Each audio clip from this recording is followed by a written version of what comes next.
See, It's scary. I don't want to, I don't want to create false narratives or put people at unrest over conspiracy theories.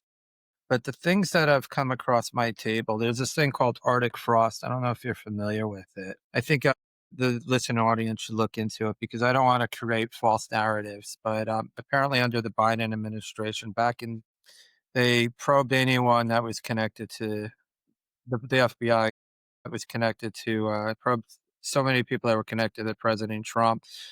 Wiretaps, phone taps, things like you would never believe that could happen in this country. Again, I'm only, it's called Arctic Frost, and I'm at the beginning of it, so I don't want to spread false narratives or make myself look like I'm crazy if there's some information that is out there that is misleading. I do not want to put fear in our listening audience's minds because I have half truths because that's just as dangerous.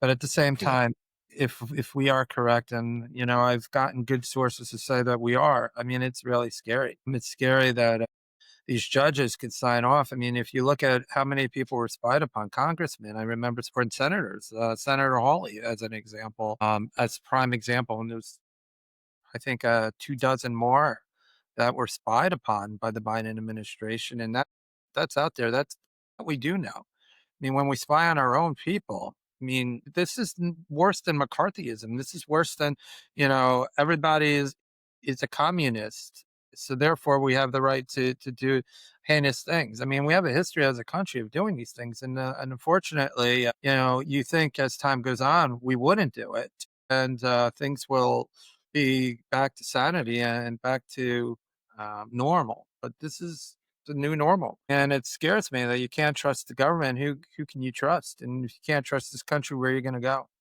And Yeah, we there's still we still are a land of the free. I mean, there's no other country I would rather live in. But it's a country we have to fight for because if we don't, it's not a country that especially in the last few years that have borders or really becomes a country anymore. I mean, at what point do we just give up? And I'm not giving up. I owe it to my family. I owe it to my kids. I owe it to the promises that were given to me as a child when Reagan was in office. And I looked, because I'm 48 years old. I looked at basically when he spoke, he was like almost like a second father figure. I mean, it yeah. was. I keep saying this. Rocky Four came out. I mean, there was so much pride in being an American, and we were like badass. Part of my language. We're unapologetic. We just led the world and we conquered.